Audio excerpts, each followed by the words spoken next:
Well, Sister Joan, thank you so much for joining us. You've just released a book about the monastic heart, which really is laying out a monastic rule or a rhythm of life for, as you call it, spiritual seekers. But spirituality is something that can be countercultural in a way. Like it can be counter in a lot of our assumptions to sound judgment. And so you introduced the idea of spiritual sanity in the opening of the book. Can you define for us what you mean by spiritual sanity and what that looks like? Yeah, someplace in the book, early in the book, as you say, I use the term spiritual insanity and spiritual sanity. And I did it for two reasons. There are so many people out there who have been abused by religion over the years in terms of unnatural, unnormal, imbalanced expectations or the turnover of themselves to their ministers. That's a misuse of religion. The spiritual sanity is when we are able to touch people with the awareness of their own goodness, of God's presence, of the love of life, and the face of Jesus that meets us out of every window we look. We are surrounded and immersed in the presence of God. That's sane. That's called creation. That's called the mystical and the mysterious and the totally sensible. This whole notion that in me, somehow, I have come to the notion that, yes, God is with us. Not as a vendor, not as a candy machine, not as a happy warrior, not as a judge, but this notion of the creation of goodness by goodness is sane. That's sane. Anything else is insane. And so when people begin to exaggerate the demands of religion, to exaggerate religious practices that are abnormal, exaggerate a doomsday attitude toward what religion does to you, it becomes so warped that the goodness, naturalness, and simply overwhelming dimension of creation, both around us and in our own lives, our parents, an overwhelming creation in our lives. Our grandmother, my grandmother used to say when I was upset, no, lass, don't you be worrying, God sends angels. Best theology I ever heard in my life, and there was no theological truth to it at all. But it was that sense of God being with you. Whatever happens, you're going to come out of this. I'm not going to tell you to pray for sun on a rainy day, but I can promise you that that rain will be good for you. That day you will remember. That's religious sanity. Religious insanity, spiritual insanity is that which abuses the normal and blames God for it. It's also spiritual respect. It's not the war of orthodoxy. Who's checking off which behaviors, which lists, which holiness. No, all of this beauty was made for us, and we must treat it beautifully. And all of these people were sent to us as wisdom figures. We must listen to that wisdom. All of these possibilities, some better than others, must be considered thoughtfully so that our lives are normally happy and happily normal. And then we're someplace right in religion. You know, that word normal sticks out to me. As you've offered us this resource for kind of normally recognizing God's presence through a rhythm of living through this monastic rule. Now, the pandemic that we've gone through, that we're living through, honestly, has thrown a lot of us out of rhythm. Is that why you decided to write this book at this time? Well, you just put your finger right on it. Before I could answer it, you did. The fact of the matter is that we're living in a very fragile and frail society right now. Everybody gets up in the morning wondering what's going to hit them today. What do they do with what happened yesterday to the uncle or the child or the marriage date or the party? It's all wrong now. So in the middle of that fragility and frailty, I began to be concerned about not whether or not we could endure. We're a hardy people. We've endured a lot of things. But what was happening is we had the endurance, but who was asking the question, how will we sustain it? Because as the days went on and the restrictions got tighter and the isolation developed around us, we didn't see the neighbors. We didn't cross the backyard. We didn't go to the meetings. We didn't go to church. We didn't sit down for Bible study. Everything that had been normally sane and sanely normal was now abnormal or missing completely. And I began to say to myself, Joan, somebody has to address this vacuum. Somebody has to look at resources. What are the resources that we can develop in this empty space that can sustain us until the other resources come back? The friends that we trust, the ministers that we love, the prayer services that just lift all the weight off of our shoulders for at least that night. Until that comes back, how will we cultivate the spiritual part of our lives when we know, for instance, that we used to be so sure of things, so sure of everything? We'll have a beautiful message, and the pastor will come, and all the flowers will be there, and everybody will be prayed for this young couple. It'll be so. That's all gone. I don't know where we'll get married. I don't know when we'll be able to get married. I don't know who will marry us. I don't know who will come to celebrate, if anybody. I don't know what weddings look like anymore or feel like anymore. All our certainties, now we are moving from certainty to faith. The only substitute for certainty is faith. So I sat down. I said, what can you possibly do here, Joan, that can give people any kind of comfort? And I said, well, I come from a religious order, the oldest in the church. The only thing older than the Benedictine order in the Catholic Church is the Catholic Church.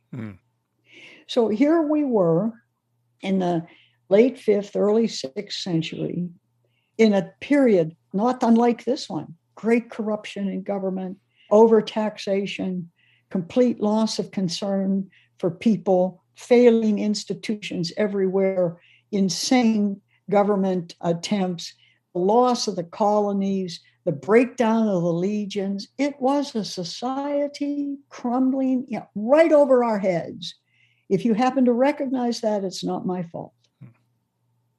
If you understand what that kind of institutional chaos can look like in any culture, and into the middle of this comes this young student out of one of the villages up the hill. He goes to Rome. That's the Stanford, New York, Yale of its day. It is going to get this great classical education, finds the city of Rome in just absolute eruption and corruption, and says, there's nothing here. A lot of 19-year-old kids are finding that out. There's nothing here. There's nothing here for me. I thought this was the perfect thing, and it's not. So what did he do? He left Rome. He didn't stay. Here's where we come in. He goes away to figure out how he can live a better life than what he was seeing there. He takes time off. And in a not uncommon way in that society, he finds himself a little cave, and he goes in there as you and I would have hidden in the basement of the library where nobody could find us. And he thought things through again. And he said this to himself. He said, there's no way you can beat that. Don't try to beat that. Well, you're not going to beat a corrupt Washington. You're not going to beat an America militarism. You can't beat that. He said, well, what do we do? And his answer to himself is, we cannot compete with it. We cannot compel it. We cannot enforce it. The only thing we can do is to create a new life in the old life. There's a better way to live than we're living. And he begins to put this together. What would those ways be? And all of a sudden, people begin to flock. Mm. Here was somebody who was living normal sanctity, something they could all identify with, a community here to hold them up, to support them, to say, let's try this, let's do this, let's be good to one another. Never mind that stuff. We're not going to live like that. We're going to live differently. And he showed them how to cultivate a spiritual and a happy life, to forget what we used to take for granted, that we would get all of our certifications and all of our promotions and all of our wages raised. No, he said, what we're going to do is we're going to live a normal life, an ordinary life, extraordinarily well. What does that mean? He said, well, we're going to figure out what our priorities are. What are our priorities? Do good work, take care of one another, stay close to the heart of God, take care of things, steward the land, educate the people, bring them all in to this center of calm, to this center of the mind of God, to this center of care. And out of that, 1,500 years later, my order and my life is still in that first little booklet called the regla, which means the guardrail. Doesn't mean rule. Regla doesn't mean rule. It means that you're climbing high steps and you're holding on to a rail on each side that will guide your feet that you can't see in the dark. And he said, in this little regla are the means of the happy life. It's a little book about 4 inches wide and maybe 5 inches high. And there are 72 short chapters in the book. It has never been changed. It's the book he wrote at Monte Cassino in Italy in 520. And we're still living by it. Now, are we living in the 19th century? No. Are we living in the 20th century? No. We're living in the 21st century with what? With what I set out to do here, to find the internal spiritual resources that can say it's been a good day. Yeah. And I like that image of the guardrail because when we use a word like rule, we tend to think in terms of like checklists then, like, okay, I need to do this practice and this practice. And instead of following this rhythm that leads us into a sense of presence. And I'd like to talk about a few of the practices that you introduced to us in the book, things that are part of your daily life. And I really appreciate that you give us some of the background behind several of these practices. There are 50 of them. So of course we're not going to touch them all, but a few that stuck out to me, maybe because I see the space for them in my life. But one of those practices is statio, which is kind of like a practice of consciousness. It's being fully present and attentive before you begin an activity.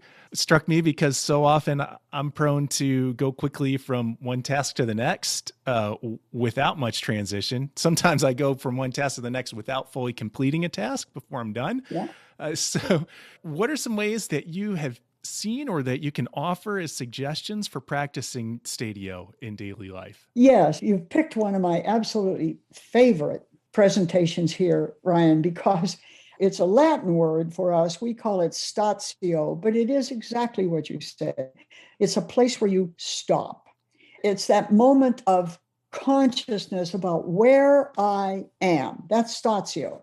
But I tell a little story about it in the book too, and it's every one of them are true, but this one was particularly problematic to me.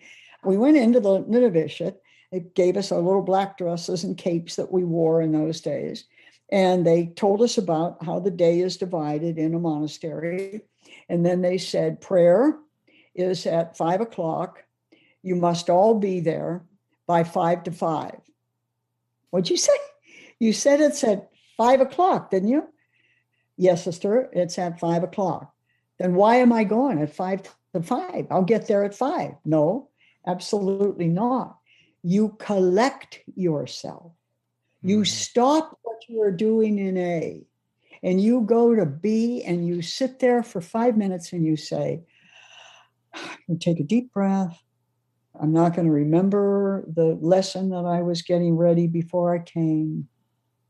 I'm not going to sit here and go through the day in my head. I'm going to ask myself, now, what are we about to do here? We're praying Vespers. That's a beautiful psalm. Yes, that'll be nice. Ah, yes. And then the bell goes, bing, bing, bing, bing, bing, bing, bing. And the sisters begin to pray. Statio means get it together, kid.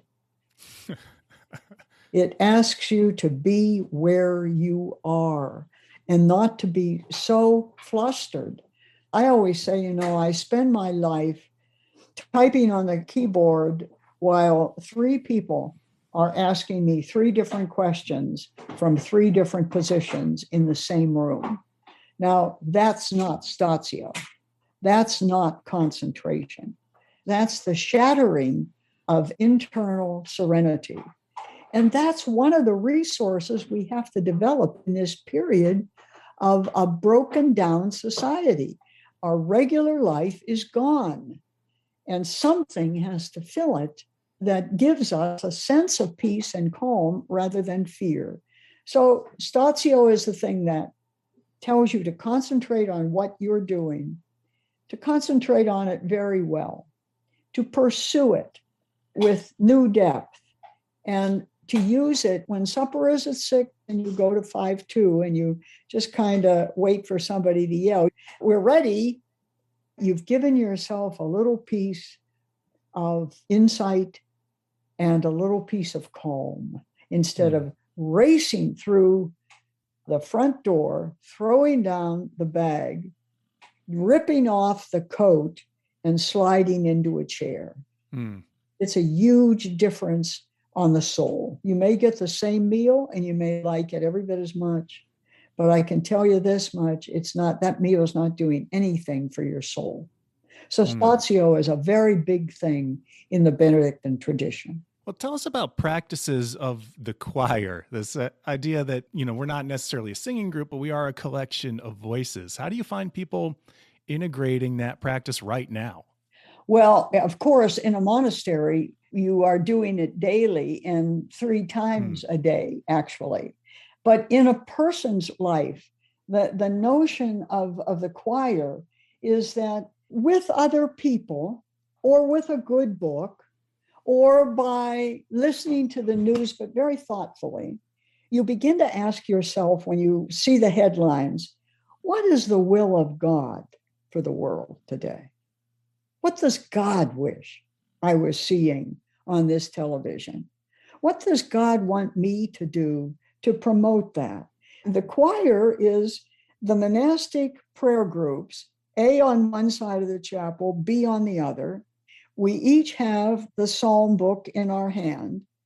You read the first passage, and I answer you with the second. You say, "Oh God, come to my assistance." And the prayer group says, "Oh God, make haste to help me."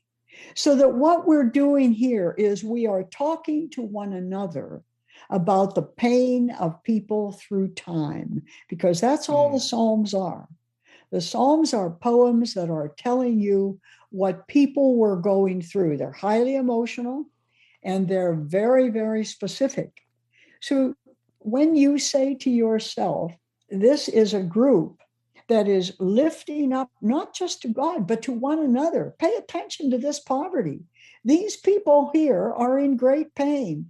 Those people over there are being forgotten by the government. We have to find out what to do here that people need. That's the call of the choir to the chorus of the heart. This is saying to myself, I will not forget. So reading the newspaper thoughtfully, prayerfully, respectfully, hopefully, that's part of that dialogue. Saying the Psalms yourself, getting a small psalm book. And you don't have to pray the whole psalm every day. You can pray 5 or 6 or 8 passages from it, verses from it. What you're asking yourself to do in choir is to remember out loud, not just in a passing way, but again, consciousness is a big part of Benedictinism. Not to go through life in a slippery, sloppy way. Notice where you are. Notice what is going on. Notice what it's doing to your own heart. How are you feeling? Are you feeling anything? Have you dismissed these people from your mind a long time ago? You've never said, walking down the street, God, help the people in Afghanistan today. Send strength to Afghanistan. And I'm going to call friends and see if we can put some materials together. Is there anything we can do? The choir asks you, remember the world. Remember what other people are going through and pray for them. Pray for them and pray that you yourself, because of their cry of pain, will become more compassionate, more aware, more open to the rest of the world. So then the choir, then it isn't simply about us using our voice, but it's really about us aligning our voices with others? Very well said, yes. Okay. And so if you have, I'm a big promoter of spiritual groups online. Mm-hmm. And we ourselves, of course, created one about 10 years ago called Monasteries of the Heart. We have something like 22,000 people around the world who are moving in and out of that, and about 2,500 of them come every day, several times a day, pray with the community in the morning, do conversations about their own prayer life, their own concerns, and the concerns of the world. We put up educational materials, and we also put up a lot of things that will provide beauty to your life, good art, great music, the sisters singing, sights, so that you can just sit in front of a beautiful picture on your computer with hanging grapes. And you look at all of that for a while. And that is the spiritual center that you're allowing your own system to form.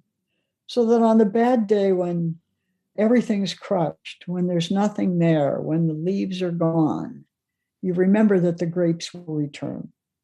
And that beautiful picture will take you there. So yes, the choir asks you to ask yourself, who are you? What are your concerns? Are you really concerned about people in housing projects in the middle of COVID? I mean, is your heart soft enough to really hurt for them and to ask God to provide us the strength and the energy and the consciousness to carry one another through? We're such busy people, too busy to stop at the funeral home, too busy to visit someone in a hospital, too busy to make a telephone call to your sister-in-law that you haven't talked to for 3 months. Too busy. The choir says, stop and listen and respond somehow. Speaking of busyness, in the Monastic Heart, you give 50 practices, which seems like a lot. And yet, as you get into them, and as we just heard, it's pretty clear that one practice leads into another. So as you were talking about the choir, there's also an invitation to a practice that I heard, like Metanoia, which sounds to me like a process of self-assessment or self-reflection. Oh, you're very good. You're very good. You're very kind. Thank you. What are the kinds of questions that you ask yourself in practicing something like Metanoia, in that self-reflection or self-assessment? A story again. I had a friend whose father was a minister. The kid had been brought up a PK, a preacher's kid. In his teenage years, probably had just about as much church as he could stand. And his father was one of the most effective preachers in the area. But he didn't really had any interest in following that line at all. So he was about 19 or something like that, and he got himself a Harley Davidson, and he took off on it going across the country. And he took off, top speed, mud roads, strange places, every bar on the highway, every cheap hotel. Lived like that for a good year and a half. And in what I call the story of the prodigal father, he wakes up in a cheap motel one morning, and he says to himself, looks at the ceiling and says, "What in God's name am I doing here?" And he thinks of his father, this picture of kindness and integrity and effectiveness. And he said, "I'm out of my mind. What am I doing? How did I get here?" And he goes out and he gets on the Harley and he heads back across the country. He gets to his home and he says, "Dad, I don't belong where I was, but it took me a long time to notice it. I'm sorry." His father says, "There's nothing to be sorry about. Great lesson. Come on, son, we got work to do." In several years later, without any pressure from his father whatsoever, he decides to go to the seminary.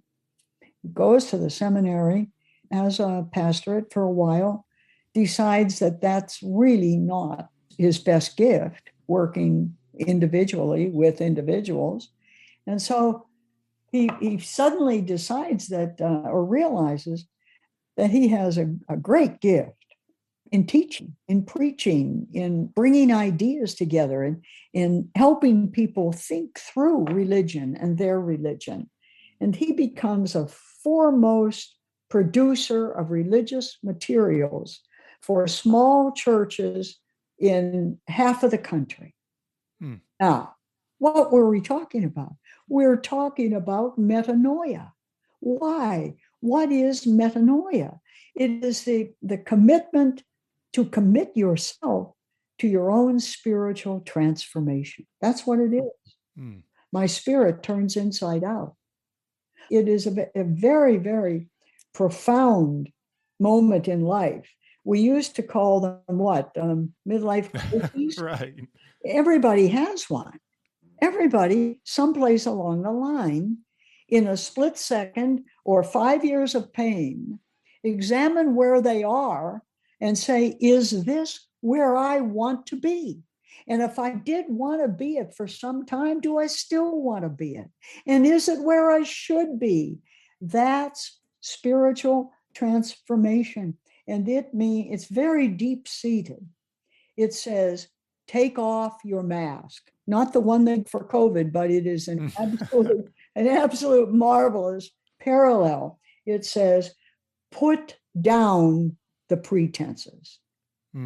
Ask yourself who you are, and ask yourself who knows it, and ask yourself who you've told your truth to, and ask yourself how you will find the wisdom figure who will listen to this unraveling and re-raveling while you say to yourself, I don't want to be that anymore. I intend to be this. And I want to talk to somebody about that. Metanoia means be transformed. I'm not saying religious self. I am not talking about a checklist. I'm not talking about so many visits to a Catholic church every day. I'm not talking about so many rosaries. If those things are good for you, by all means, do them. But most of it must be real. It must be you looking at you. That's why we go to community forever. We go there in stability because it's easy to run away from yourself every 5 years. Very easy. When you don't like the boss and you don't like the work and you don't like the pay and you don't like the feeling of responsibility, this generation has always said, I'll just get another job. I'll just go someplace else. I'll just move out of it. Near the end of your presentation in the book, we're introduced to the practice that outlines kind of having a beginner's mind, the adaptation of a Yeah. beginner's mind. Yes. And it's ironic that we are so informed through all this book, and then at the end we're asked to have the beginner's mind. There's nothing ironic about that. I suppose there's not. Was that by design? Yes. Yes, absolutely it was. Every single thing that takes us to an ending is inviting us to a beginning. Mm.